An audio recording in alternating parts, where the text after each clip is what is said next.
Hello, we're back with James and the Giant Peach. Today we will be reading chapters 14 through 16. "We're off," someone was shouting.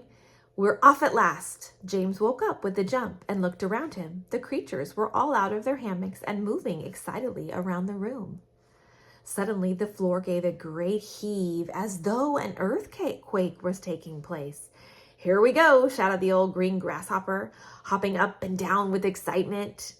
"Hold on tight. What's happening?" cried James, leaping out of his hammock. "What's going on?" The ladybug, who was obviously a kind and gentle creature, came over and stood beside him. "In case you don't know it," she said, "we are about to depart forever from the top of this ghastly hill that we've all been living on for so long. We are about to roll away inside this great, big, beautiful peach to a land of what?" asked James. "Never you mind," said the ladybug. "Nothing could be worse than this desolate hilltop and those two repulsive aunts of yours." "Hear, hear," they all shouted. "Hear, hear." "You may not have noticed it," the ladybug went on, "but the whole garden, even before it reaches the steep edge of the hill, happens to be on a steep slope, and therefore the only thing that has been stopping this peach from rolling away right from the beginning in the thick stem attached to the tree. Break the stem, and off we go." "Watch it," cried Miss Spider, as the room gave another violent lurch. "Here we go." Not quite, not quite.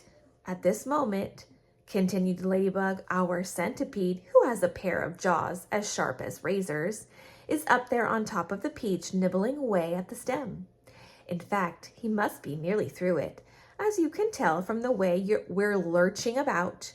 Would you like me to take you under my wing so that you won't fall over when we start rolling?" "That's very kind of you," said James, "but I think it'll be all right." Just then, the centipede stuck his grinning face through a hole in the ceiling and shouted, "I've done it! We're off!" "We're off!" the others cried. "We're off!" "The journey begins," shouted the centipede, "and who knows where it will end?" Muttered the earthworm. "If you have anything to do with it, it can only mean trouble." "Nonsense," said the ladybug. "We are now about to visit the most marvelous places and see the most wonderful things. Isn't that so, centipede?" "There is no knowing what we shall see," cried the centipede. "We may see a creature with 49 heads who lives in the desolate snow, and whenever he catches a cold, which he dreads, he has 49 noses to blow. Who may see the venomous pink-spotted scrunch, who can chew up a man with one bite. It likes to eat 5 of them roasted for lunch, and 18 for its supper at night. We may see a dragon, and nobody knows that we won't see a unicorn there. We may see a terrible monster with toes growing out of the tuffets of his hair. We may see the sweet little bitty bright hen, so playful, so kind, and well-bred. And such beautiful eggs, you just boil them, and then they explode and then blow off your head. A new and a generous surely you see, and the ginormous and the norrible gnat, whose sting when it stings you goes in at the knee and comes out through the top of your hat. We may even get lost and be frozen by frost. We may die in an earthquake or tremor, or nastier still, we may even be tossed on the horns of a furious dilemma. But who cares? Let us go from this horrible hill. Let us roll, let us bowl, let us plunge. Let us go rolling and bowling and spinning until we're away from old Spiker and Sponge." 1 second later, slowly, insidiously, oh, most gently, the great peach started to lean forward and steal into motion. The whole room began to tilt over, and all the furniture went sliding across the floor and crashed against the far wall.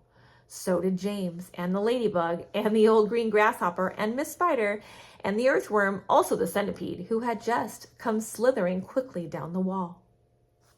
Chapter 15. Outside in the garden, at that very moment, Aunt Sponge and Aunt Spiker had just taken this their places at the front gate, each with a bunch of tickets in her hand, and the first streams of early morning sightseers was visible in the distance, climbing up the hill to view the Peach. "We shall make a fortune today," Aunt Spiker was saying. "Just look at all these people."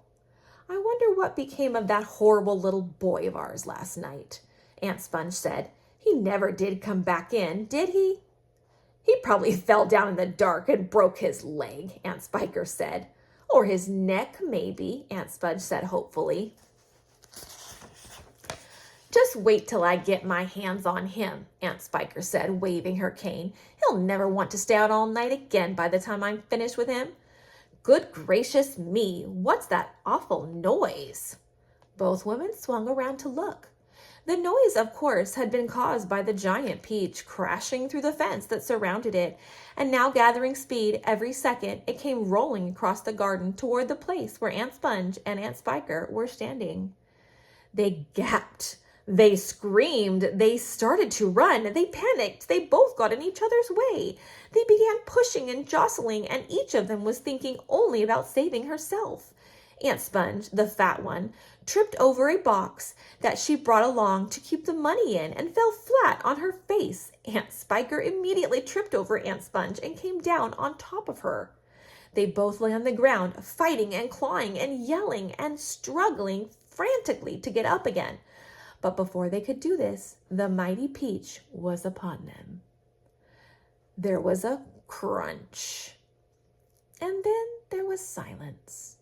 The Peach rolled on, and behind it, Aunt Sponge and Aunt Spiker lay ironed out upon the grass, as flat and thin and lifeless as a couple of paper dolls cut out of a picture book. Okay, Chapter 16.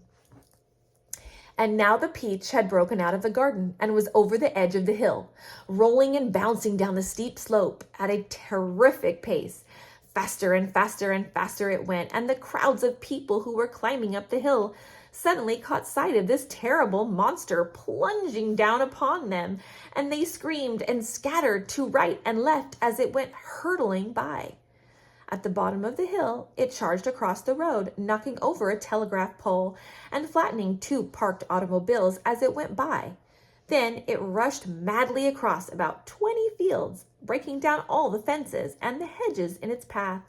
It went right through the middle of a herd of fine Jersey cows, and then through a flock of sheep, and then through a paddock full of horses, and then through a yard full of pigs, and soon the whole countryside was a seething mass of panic-stricken animals stampeding in all directions.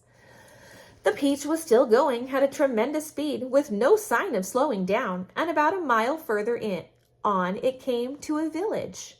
Down the main street of the village it rolled with people leaping frantically out of its path, right and left, and at the end of the street it went crashing right through the wall of an enormous building and out the other side, leaving two gaping round holes in the brickwork. The building happened to be a famous factory where they made chocolate, and almost at once a great river of warm, melted chocolate came pouring out of the holes in the factory walls. A minute later, this brown, sticky mess was flowing through every street in the village, oozing under the doors of houses and into people's shops and gardens. Children were wading in up to their knees, and some were even trying to swim in it, and all of them were sucking it into their mouths in great greedy gulps and shrieking with joy. But the Peach rushed on across the countryside, on and on and on, leaving a trail of destruction in its wake. Cowsheds, stables, pigsties, barns, bungalows, hayricks, and anything that got in its way went toppling over a ninepin. An old man sitting quietly beside a stream had his fishing rod whisked out of his hand, and it went dashing by, and a woman called Daisy Entwistle was standing so close to it as it passed that she had the skin taken off her long nose. Would it ever stop? Why should it? A round object will always keep on rolling as long as it is on a downhill slope. And in this case, the land sloped downhill all the way until it reached the ocean.